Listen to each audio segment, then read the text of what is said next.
বাঁচাও, আমাকে বাঁচাও, কি আছো, আমাকে বাঁচাও, আমাকে মেরে ফেললো, আমাকে আমাকে বাঁচাও, আমাকে মেরে ফেললো, আমাকে বাঁচাও। আরে আরে, থামো থামো তোমরা, এ কি করছো? ছি, এইভাবে কি একটা মানুষকে মারতে আছে? মাথা কপাল ফেটে রক্তারক্তি কাণ্ড। এমন করে চললে ও যে মরে যাবে। মারে, যাতে মরে যায় সেই জন্যই তো মারছি। ওর জন্য আমরা সকলে মরতে বসেছি। ওকে কি আমরা ছেড়ে দেব? আর আপনি কে? হ্যাঁ, এও তো দেখছি আরেক সন্ন্যাসী ঠাউর। হ্যাঁ, ও আপনি বুঝিয়ে দলের লোক। ওই তাহলে একেও তো ছাড়া যাবে না। কি আশ্চর্য, তোমরা কি সকলে পাগল হয়ে গেছো? যাকে তাকে মারবার জন্য লাঠি তুলছো, এটা কি ধরনের ব্যবহার? হ্যাঁ, আমরা পাগলই হয়ে গেছি। ঘরের এক একজন মানুষ চোখের সামনে ছটফট করতে করতে মরে যাচ্ছে। কেউ যেন তাদের গা থেকে রক্ত নিংড়ে নিচ্ছে, এমনই সেই কষ্ট। প্রতিদিন দুপুরবেলা সে আসছে কারোর না কারোর ঘরের দরজায়। বুড়িটাকে রোজই ভাবি কেউ না কেউ হাতে নাতে ধরবো, কিন্তু পারি না। হ্যাঁ, যখন আসে তখন সবাই মিলে ভুলে যায়, আবার চলে গেলেই মনে পড়ে যায় সব। ততক্ষণে যা ক্ষতি হবার তো হয়েই গেছে।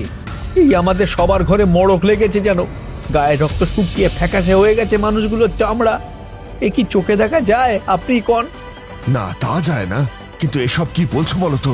আমি তো ঠিক বুঝতে পারছি না। আমরাও কি বুঝতে পারছি?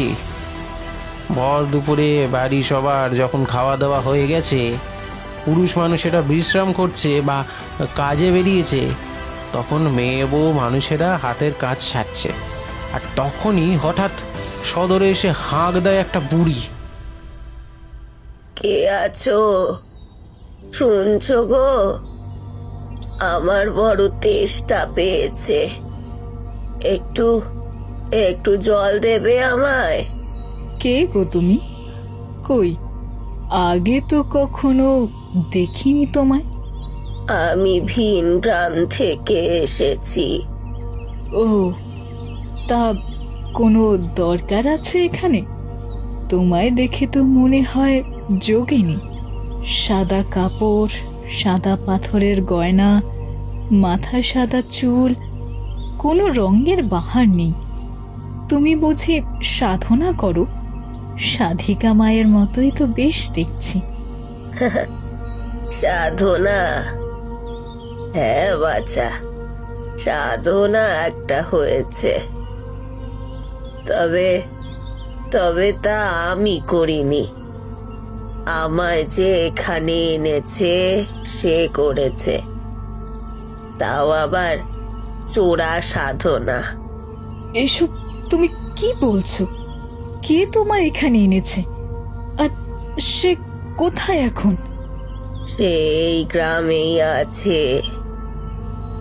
আমি তো তাকে খুঁজতে খুঁজতে এখানে এলাম, কিন্তু এসে দেখলাম সে নিরাপদে বসে আছে। যাকে, কদিন আর লুকিয়ে থাকবে? এমনিতেও তার শক্তি এখন কমে গেছে। আমার তেষ্টা সে মেটাতেও পারতো না। তার থেকে ঘরে ঘরে যেসব তরতাজা উপাদানগুলো আছে তাদের নিয়ে এখন কটা দিন ভালোই কাটবে আমার। তোমার কথার মানে আমি কিছু বুঝতে পারছি না বুড়িমা। থাক থাক, তোমাকে আর অত বুঝতেও হবে না বাছা। তুমি যাও, আমায় একটু জল নিয়ে এসে দাও। তেষ্টায় বুকটা ফেটে যাচ্ছে। হ্যাঁ, এক্ষুনি যাচ্ছি। এই নাও বুড়িমা, জল খাও। বাবা, পুরো কানায় কানায় ভরা পাত্র, খুব ভালো। হ্যাঁ, খেয়ে নাও। তেষ্টার জল অমন করে ধরে রেখো না। না, জল আমি ধরে রাখছিও না। হে, কি করলে? তোমার তেষ্টার জলটা অমন করে ফেলে দিলে? তবে যে বললে তোমার খুব তেষ্টা পেয়েছে। তেষ্টা তো আমার পেয়েছে, কিন্তু সে তেষ্টা তো জলে মেটার নয়, তাই তো জলটা ফেলে দিলাম। হে, আবার কেমন কথা? তেষ্টা জলে মেটে না তো কিসে মেটে? রক্তে। তার মানে তুমি কে? নাম বললে তুই চিনতে পারবি না, শুধু শুনে রাখ, আমার খুব তেষ্টা পায়, রক্তের তেষ্টা। হ্যাঁ, আমি কিছু বুঝতে পারছি না। তুমি চলে যাও বাবু এখান থেকে, চলে যাও এক্ষুনি। তা তো যাবই, তার আগে একটু তেষ্টাটা মিটিয়ে নি। এই গিলাসের গায়ে তোর হাতের স্পর্শ লেগে আছে, যাতে মিশে আছে মানুষের শরীরের রক্ত মাংসের গন্ধ। যে নমুনাটা পেলে আমি পান করতে পারবো। দেখবি দেখবি কেমন করে পান করব। এই দেখ। খালি গ্লাসটা মুখে ধরে ওটা কি করছো তুমি? ওতে তো জল নেই, তাহলে কি খাচ্ছ অমন করে চুমুক দিয়ে?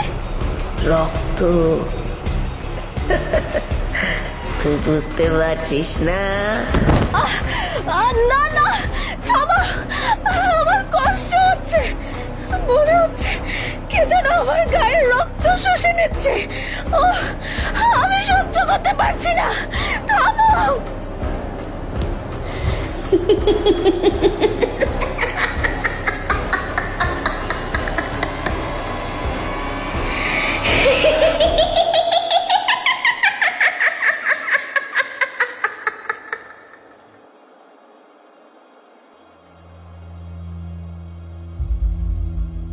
সে কি সাংঘাতিক হাসির আওয়াজ! বাবারে বাবা!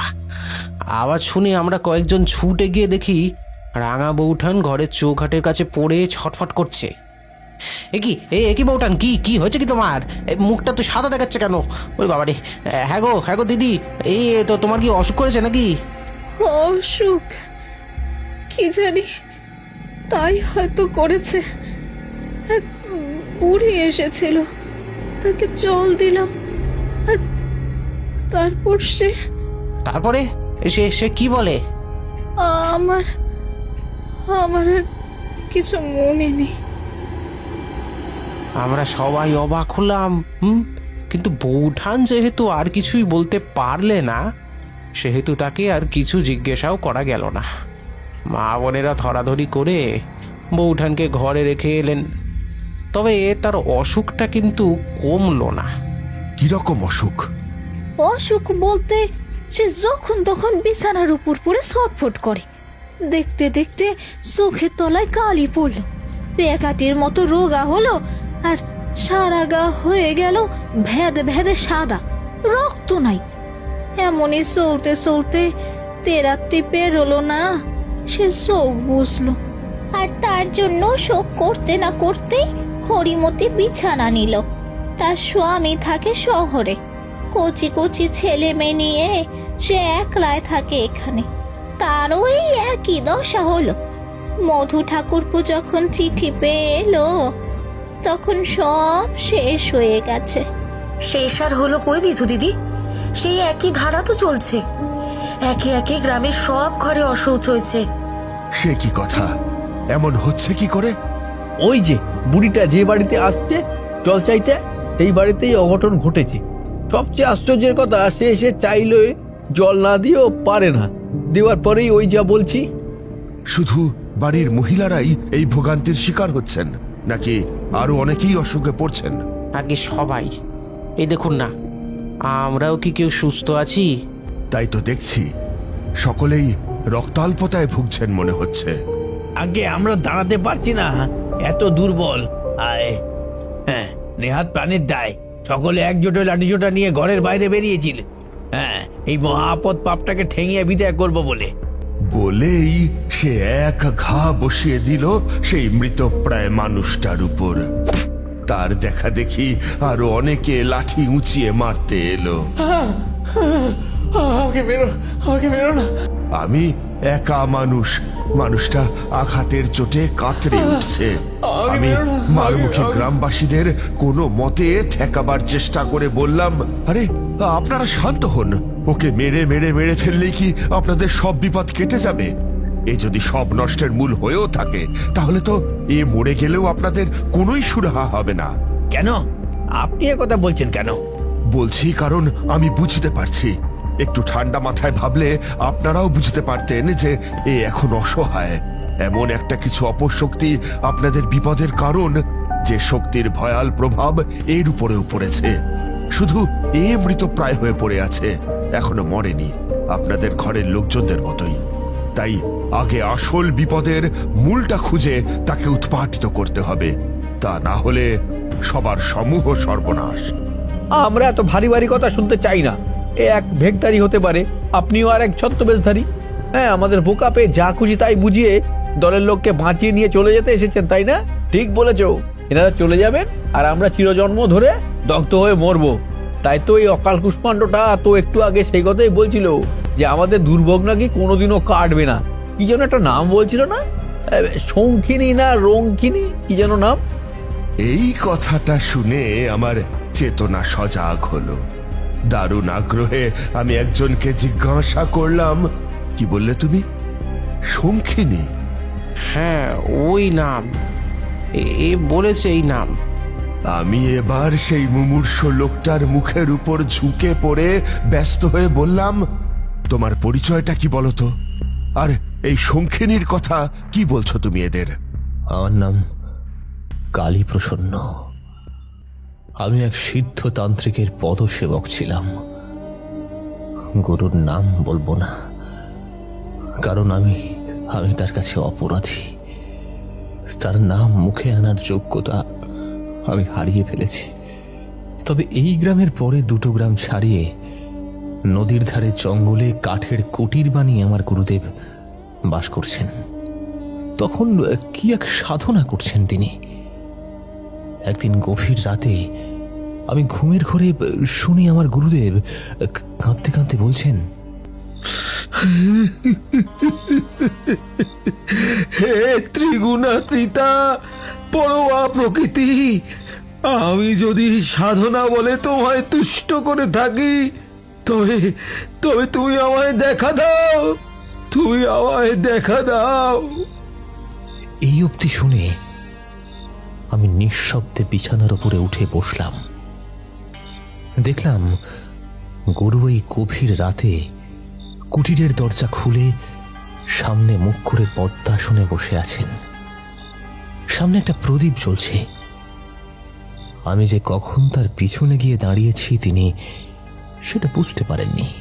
সেই প্রদীপের আলোয় আমি দেখলাম গুরুদেবের সামনে কাঁচা মাটির একটা দেবী মূর্তি রাখা রয়েছে।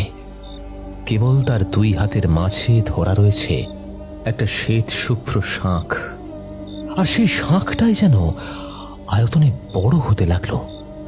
ক্রমে মূর্তিটা থেকে আলাদা হয়ে গেল সেই শাঁখটা। গুরু এক দৃষ্টে সেই শাঁখের বদল দেখছিলেন। অবশেষে তিনি বললেন, এসেছো এসেছো ডাক সিদ্ধ ডাকনি লোকের সিদ্ধ শক্তি শঙ্খিনী। এবার এবার আমি তোমায় উষ্ণ রক্তের অভ্যর্থনা করছি। বলেই গুরুদেব তার বাম হাতের অনামিকাটা চিড়ে দিয়ে সেই বৃহদাকার শাঁখের মুখে ধরলেন। আর অমনি একটা জলপান করার মতো শোঁ করে শব্দ হতে লাগলো।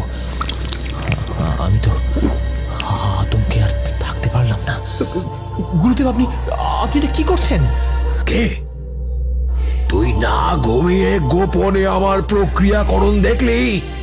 হায় হায় হায় হায়, তবে তো আমার আর কোনো সাফল্য এলো না। আমার সব সাধনা ব্যর্থ হয়ে গেল। আমি চেয়েছিলাম শৈশবে হারানো আমার মায়ের স্নেহ আবার ফিরে পাবো। এই অপার্থিব নারী শক্তিকে আমার সাধনায় তুষ্ট করে মাতৃরূপে ফিরে পাবো। তাই তাকে নিজের রক্ত অভিষেক করলাম। কিন্তু এই ক্রিয়া সম্পন্ন হওয়ার একান্ত মুহূর্তে অনুষ্ঠিত করতে হয়। চিনেও আমি তোকে ঘর ছাড়া করিনি, কারণ তোর প্রতি আমার স্নেহ ছিল। সারাদিন তুই আমার সেবা করিস, পরিশ্রম হয় তোর, তাই এই খোলা নদীর তীরে বা রাতে জঙ্গলে বের না করে দিয়ে ঘরে আরামে ঘুমোতে দিয়েছিলাম। কিন্তু বুঝতে পারিনি যে আমার এত বড় ভুল হবে। নিজের ক্ষতি আমি আমি নিজেই করব। এইভাবে ধিক, আমাকে ধিক। দাঁড়ান গুরুদেব, আপনি এখন কোথায় যাচ্ছেন এইভাবে? এখন যে গভীর রাত, ঘর ছেড়ে আপনি কোথায় যাচ্ছেন গুরুদেব? বলে